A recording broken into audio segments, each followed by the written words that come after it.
When you think of the best basketball players ever, there are a few people that come to mind. We've got the amazing ball handlers that will trick you and make you fall down. Team, oh no. The perfect shooters that will make shot after shot if you give them just a little bit of space, lets it fly. It's good. And the super athletic guys that can literally fly through the air. But all of those players have one thing the same. They're all amazing athletes. But there was this one guy, a guy that when you looked at him seemed way too short to play basketball with the 7-foot-tall big guys. It's just hard for him to compete. Plus, his shot in high school wasn't that good. Charles was so normal, way too fat to possibly keep up with the small and quick guards, and way too messy to be thought of as a pro player. But looks can trick you because somehow this small and heavy man single-handedly changed the game of basketball. Look by Charles Barkley. Look out for this one. It comes there. He'll put it up. What? Oh, and there's a swing by O'Neal, and they got a ... You really think? I give a flying. I'm a dumb ... This is the story of Charles Barkley, a man who, in his best years, beat Michael Jordan for MVP, fought the strongest player of all time, and used his special talent to embarrass the whole league, both on and off the court. Paint this season. His name is Charles Barkley, and he may be the biggest thing to hit Philadelphia in some time. Today's born in Leeds, Alabama in 1963. And growing up, he never really looked like the perfect athlete. As a junior in high school, he was 5 feet 10 and 2 pounds, which is very heavy. His eating has always been a problem.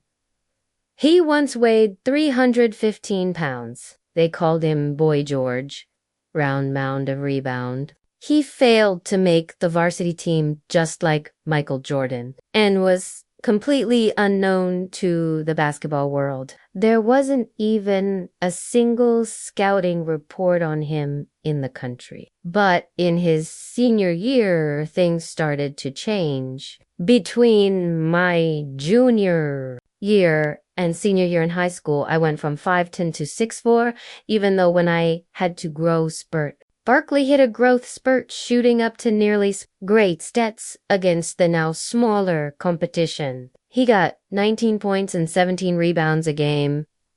But still, no scouts, no college offers until the state. In that game, he came face to face with Alabama's most wanted prospect, Bobby Lee Hurt. And let's just say Barkley put the hurt on Hurt. Barkley scored 26 points on what was one of the most wanted prospects in the country. And even though his team lost, an assistant for the Auburn head coach saw his potential. Speaking about Charles Barkley, he said, and I quote, "A fat guy who could play like the wind. He could have said to me, 'Charles, you need to lose some weight and you can play better,' instead of saying I was a fat out of shape slob all the time." That single performance was enough for the head coach. He took a chance on the fat guy. And just like that, Charles Barkley became an Auburn Tiger.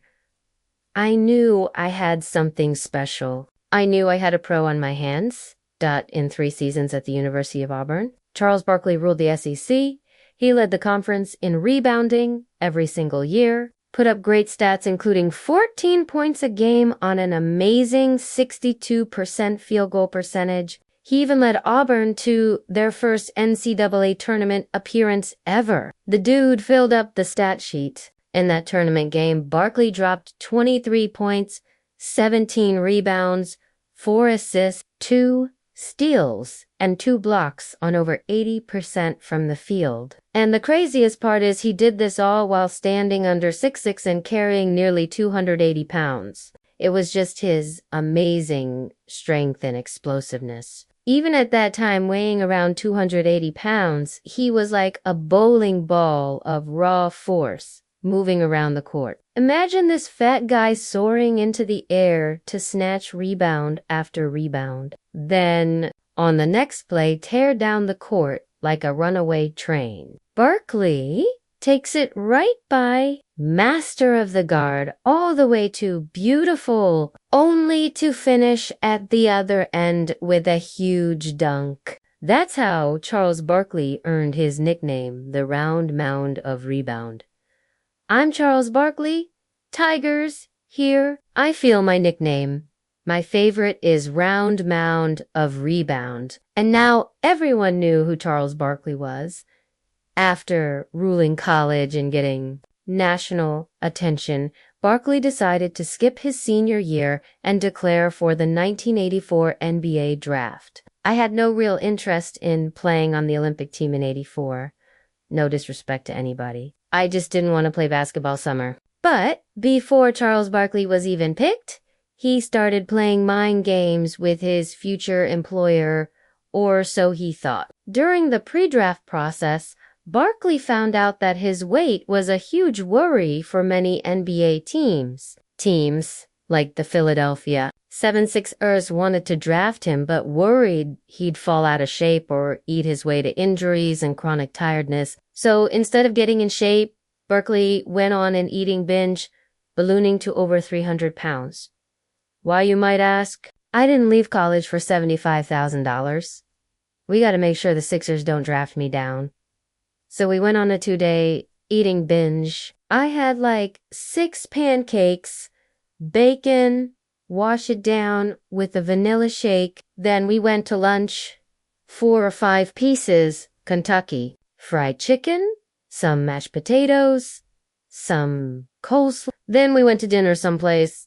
I had like a T-bone steak, I had a baked potato, and then next day did the exact same thing. Teams like the Philadelphia 76ers had no money. Barkley figured that if they saw how out of shape he was, they'd pick someone else and he'd fall to a team with deeper pockets, giving him a bigger payday. But the Sixers weren't easily spooked. Despite the extra weight game, they picked him 5th overall, just 2 spots behind some guy named Michael Jordan. Full video on my channel if you're curious as to why Michael Jordan, the greatest player ever, got picked 3rd and not 1st. But just look at the joy in Barkley's face when he finds out his plan failed. Charles Barkley struggled to make the transition to the NBA in his rookie season. He didn't play much.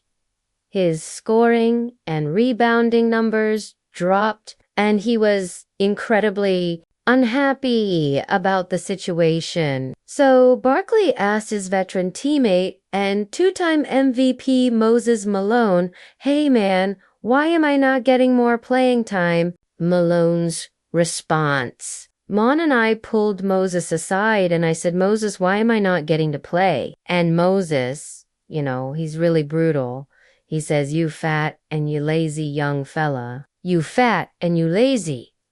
I'm like, "Oh, I'm fat and I'm lazy." He said, "You need to lose some weight." He says, "You want to work hard? I'll help you. Big Mo, Big Mo, Big Mo help you." You could see that Charles wanted to be great, but he didn't want to work at it. So I said, "Charles, things you gotta do, it's not going to come easy because right now, you in pro ball, you got a lot of athletes. That's what you gotta do. Get the attitude and get mean and get aggressive and come compete every night. Brutal. Yes. Effective. Absolutely." That tough love was a huge turning point in Barkley's NBA career. Under Malone's mentorship, Barkley dropped nearly 50 pounds, transforming himself from an overweight rookie to a lean, mean, rebounding machine. By the end of that same season, he wasn't just holding his own, he was dominating again. while averaging 14 points and nearly 9 rebounds, was now dominating opponents and doing it in an entirely new way. Charles is on the run again. 2-on-2 behind. Here, you had a power forward and a small forward's body with guard instincts. And there's never been a player that I can remember that combined all of that. He's bringing the house down. Plus, Philadelphia reached the Eastern Conference Finals. Not bad for the formerly fat rookie. By his second season, Barkley was leading the team in rebounds and putting up 20 points per game. He grabbed rebounds like they owed him money and even earned his first L&B, a second-team selection, scoop shot, offensive foul. Philadelphia has the lead on the ball with 3 seconds left. In his third season, Barkley continued to improve, averaging 23 points and 14.6 rebounds per game, becoming the shortest player to ever win an NBA rebounding title. With that accomplishment, Barkley had the respect of the entire league. Players and announcers dropped the fat guy nicknames and instead called him Sir Charles. Sir Charles! And as they entered the postseason, Barkley's sights were set on nothing less than a march to the finals. He felt at that time that that was the most talented team that he had around him, and this was his chance to get there, with Dr. J. Retiring in 1987, Barkley became the face of the franchise in Philadelphia. With the extra responsibility, his stats skyrocketed. 28 points on 63% field goal percentage and nearly 12 rebounds per game. The league didn't know what to do with him. He was a machine, a bulldozer in the paint, a freight train in the open court, and sometimes even a good defender. For the doctor, over a 6-year span, Charles went on to dominate All-Star games, make L&B a first teams, and finish runner-up to Magic Johnson for MVP, was in the middle of 5 guys. Everybody knew who would always come up with that ball. It was Charles Barkley. And not only grab it, but explode up, still fighting. Look at him go. Oops. The sucker play by Barkley. Does it work? Yeah? Charles Barkley. He's not human. In the playoffs, he kept putting up insane numbers, averaging 24 points and 15 rebounds per game. But that all meant nothing to Chuck because his team kept getting bounced in the first and second round. By 1992, frustration boiled over and Barkley was ready for a change. So he forced the Sixers to trade him. He was traded to the Phoenix Suns with a 3-4-1 deal. The trade, when Charles Barkley got traded to the Phoenix Suns at the end of 1992, it was like hitting the jackpot both